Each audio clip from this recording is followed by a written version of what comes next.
What's up guys, welcome back to the channel. Today we're going to do a first look at the Hglrc Motowhoop 90. This is a Caddx Vista 90mm, little tiny 2-inch, super beastie, punky TPU top canopy. It looks like ABS molded plastic prop guards on here, and I say prop guards because they're not super deep ducts. They're kind of thinned out, and I think that's going to help with the washout. The first news that I have about this one is that it flies great. There is some washout, and I'll show you that in the video. I was able to get it to kind of lumber and freak the flight controller out, but that's a lot of times what I'm doing with these quads to see if I can get this type of quad to do some tumble, and I was able to get that with this one. And I think it's because they have such a high power design on here with 4S, and it's, you know, it's only 90mm, so you've got a lot of inertia running through this quad's flight controller when you're doing those big maneuvers. And I'll show you some of those tree dives and things, but what amazed me about this quad was that it does have that really small format factor, and you can really get in there with this quad and go places that other 3-inch Cinewhoops can't go. So that's the fun thing about this one. And with TBS Crossfire on there, I mean, you can just really send it out there and have a lot of fun and not worry about it fail safe. And that's the greatest thing about Crossfire. So I highly recommend that. But it's not a decased Caddx Vista, which I would have kind of liked the scene on this one. It would have lightened it up just maybe a couple more grams. But I do like the fact that it does come with this TPU top plate. This canopy really feels sturdy. It has tons of venting in here, and you can get some tilt on the camera up to about, looks like about 20 to 25 degrees. It has 2 different mounting spots if you want to bring it forward a little bit or bring it backwards. I suggest leaving it in the far back slot right where it is, because you got nice camera protection top, bottom, and side to side there, and a little bracing plate in the front for those frontal crashes, which is kind of nice. You've got your left-hand circular polarized miniature micro hammer back there. This is the hammer antenna from Hglrc, and you can see my Immortal T in the very back right here. So we're gonna go ahead and send this one out there. Let's do a flight test, and then after that we'll come back into the studio and I'll put this one on the bench for you guys, and we'll talk about what this one's all about, and the good and the bad stuff, as always, right here in this review. Here we go.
guys, welcome back from the flight test. Here it is.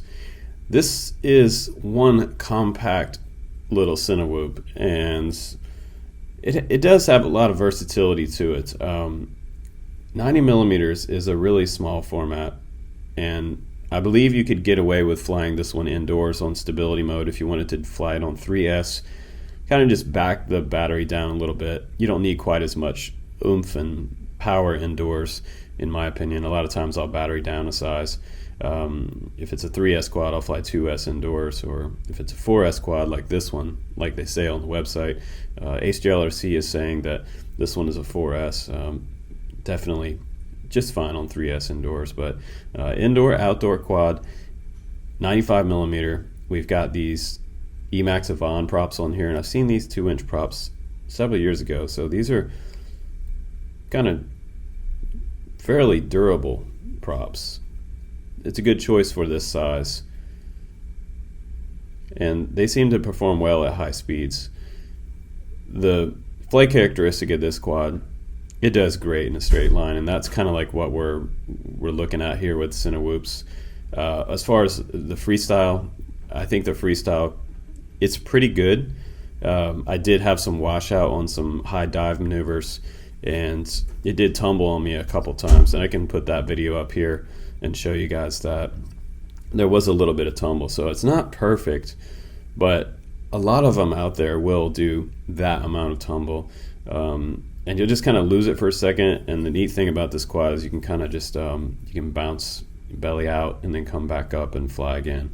I did that a few times with this quad on 4S, and I feel like at the high end of the throttle, and it might have been me, maybe I wasn't punchy enough that day, but it seemed like it bottomed out a few times where it felt like I didn't quite have enough throttle to save myself after like a tree loop or something like that. So one thing about that, on the high end of the throttle, I felt like I was looking for a little more throttle.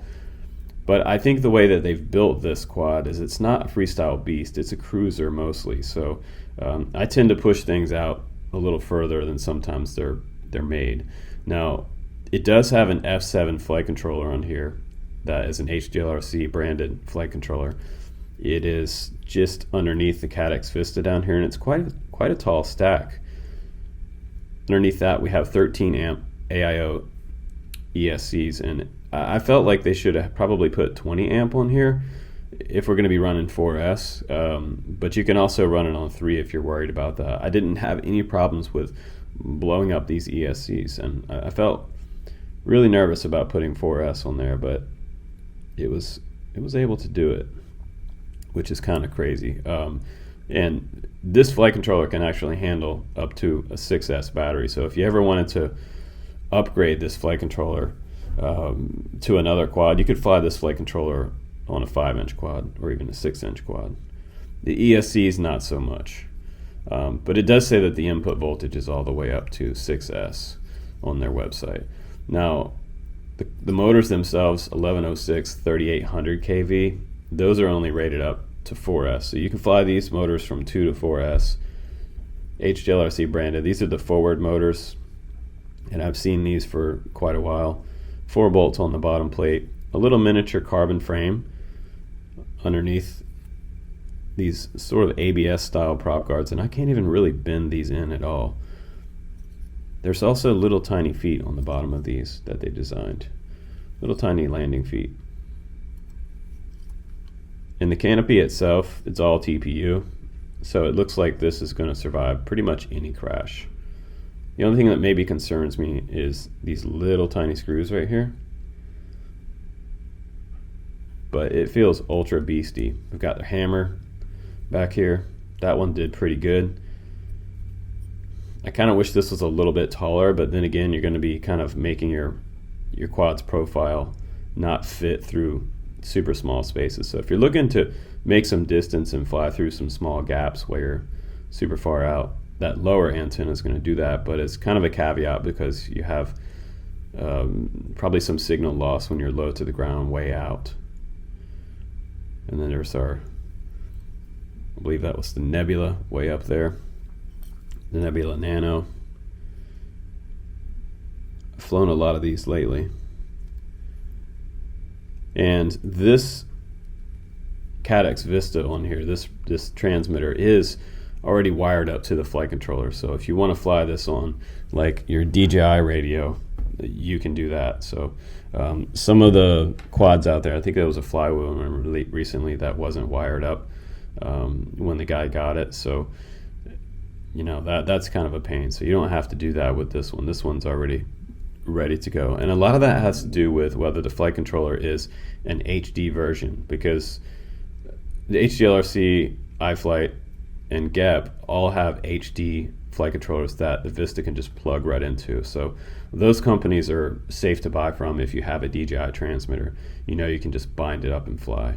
But since I had the Nano already on here, it was tucked up in the back underneath here, so I just had to pull it out and bind it up. And TBS is really easy to bind to your Tango 2, and just do it automatically updates the receiver, which is really nice. Now this was a little bit in the way right here. The canopy need to be sort of trimmed out this way a little more, because that was in the way of me getting my USB cable in there to be able to activate my Vista. So that's kind of one thing. But overall, I was happy when this came in because I thought it looked really fun. And I was not surprised because it is really fun to fly. So also in the box, you get a lot of extras from HGLRC, which is cool. You get your wiring diagram for hooking up various different receivers to this flight controller. So FrSky XM Plus, FlySky, RXSR, the R9M series, and the Crossfire Nano, how to hook all that up. That's cool. And this one is a direct solder, it's not a plug. So this is an HD style board, but it is a plug-in board. And there's your motor configuration. And again, it says XT30 there, 3 to 4S. If you're a beginner, start out on 3S.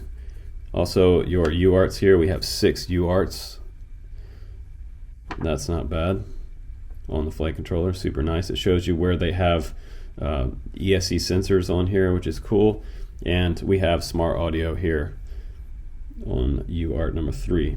So IRC tramp for smart audio, you can change the milliwatt if you have the analog version. So this one is the DJI version, so you change the power inside the goggles.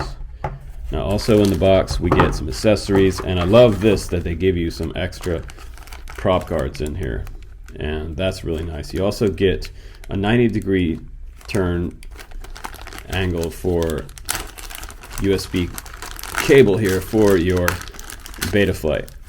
So that's nice that you get this as well. These are nice to have. Hold on to this. That makes it a lot easier to get to the Betaflight port. And that's just under here. And I was actually able to get a straight cable in there, so you don't have to use that 90-degree adapter if you don't want to. Either way that works, which is cool. You also get a screwdriver, you get an extra strap in here, some stickers, your Vista manual with your QR codes to the manual from DJI, and those extra Avon props in here from Emax, so extra set of those. And you get some screws for your motors and some extra frame screws and a couple extra dampeners. So quite a lot of stuff in the box. Let's go ahead and put the quad on the scale and let's see what the weight of this little quad is by itself. Okay, so quad by itself, we're looking at, let's see if I can get this on this little scale. Looks like 113 grams for a 90mm quad. It's not too bad. There are lighter ones out there, but again, you have the DJI system on there, so that adds quite a bit more weight. And then the battery that I liked was the 4S 525 milliamp, and I'll try to put some links down below for that. Let's see if I can get this on there. The next battery size up would be a 650, but this is a very little strap and unfortunately would not fit an 850 on there. So 850 would be getting a little bit heavy for this quad, and that gets me up to 169.6 grams, so well under 250 grams.